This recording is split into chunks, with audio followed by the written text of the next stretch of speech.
नमस्कार दोस्तों। अमेरिका की राजधानी वॉशिंगटन डीसी व्हाइट हाउस के बाहर गोलियों की आवाज़ सुनाई दी। क्या दुनिया का सबसे ताकतवर आदमी डोनाल्ड ट्रंप क्या फिर किसी हमले के निशाने पर हैं?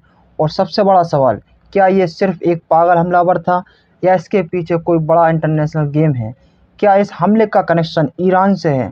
आज की इस एक्सक्लूसिव रिपोर्ट्स में हम आपको बताएंगे व्हाइट हाउस के बाहर आखिर क्या हुआ, कौन था हमलावर, ट्रंप को क्यों बनाया गया निशाना और आखिर क्यों बार-बार सामने आ रहा ईरान कनेक्शन। तो वीडियो को आखिर तक ज़रूर देखिए क्योंकि कहानी जितनी दिख रही है उससे कहीं ज़्यादा खतरनाक है। दोस्तों, 24 मई 2026 व्हाइट हाउस के पास का इलाका हमेशा की तरह हाई सिक्योरिटी में था, लेकिन अचानक शाम के समय स्ट्रीट ऑफ पेनिसिल्वेनिया एवेन्यू के पास गोलियां चलने की आवाज़ सुनाई दी। सर्विस के मुताबिक एक युवक अचानक सिक्योरिटी चेक पॉइंट्स के पास पहुंचा और उसने अपने बैग से हथियार निकाला और फायरिंग शुरू कर दी। एजेंट्स ने तुरंत जवाबी कार्रवाई की। कुछ ही सेकंड्स में पूरा इलाका युद्ध के मैदान जैसा बन गया।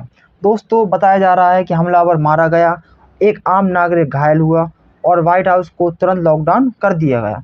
वहीं दोस्तों, रॉयटर्स ने अपनी रिपोर्ट्स में छापा, उस वक्त अमेरिका के राष्ट्रपति डोनाल्ड ट्रंप व्हाइट हाउस के अंदर मौजूद थे। अब सवाल उठता है, क्या हमलावर सीधे ट्रंप तक पहुंचना चाहता था? दोस्तों, न्यूयॉर्क पोस्ट के मुताबिक हमलावर का नाम नासिर बेस्ट बताया गया। उसकी उम्र लगभग 21 साल थी। बताया गया है कि पहले भी व्हाइट हाउस के पास संदिग्ध हरकतें कर चुका है। उसके खिलाफ स्टे अवे ऑर्डर भी जारी हुआ था और मानसिक अस्थिरता की बातें भी सामने आई हैं। लेकिन कहानी है ख़त्म नहीं हुई, क्योंकि ये कोई पहला हमला नहीं था। कुछ हफ्ते पहले व्हाइट हाउस कॉरेस्पॉन्डेंट डिनर में भी गोलीबारी हुई थी।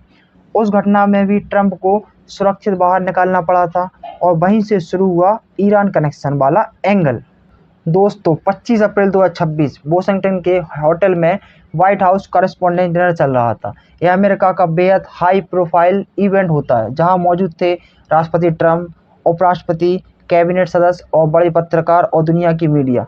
तभी एक शख्स सिक्योरिटी बैरियर तोड़कर अंदर घुसने की कोशिश करता है।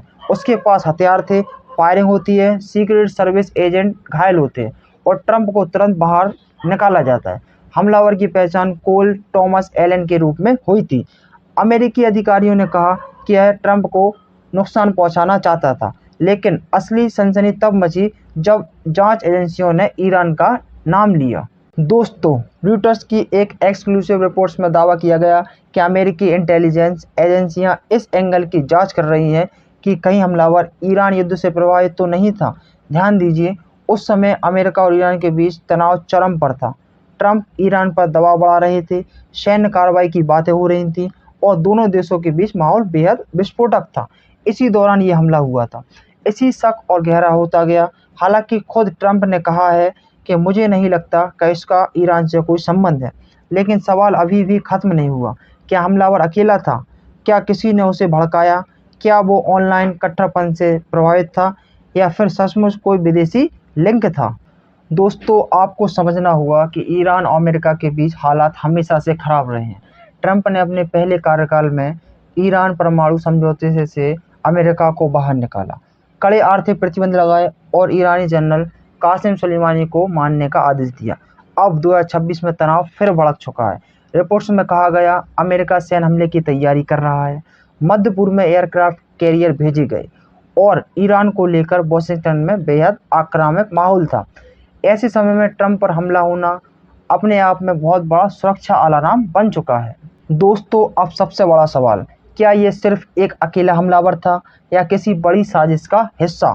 फिलहाल जांच एजेंसियां डिजिटल रिकॉर्ड, सोशल मीडिया गतिविधियां, यात्रा इतिहास और संभावित विदेशी संपर्क सब खंगाल रही हैं, लेकिन अभी तक कोई ठोस सबूत सार्वजनिक नहीं हुआ जो सीधे ईरान सरकार को इस हमले से जोड़ता हो। यानी ईरान कनेक्शन फिलहाल शक है और जांच का हिस्सा, पक्का निष्कर्ष नहीं।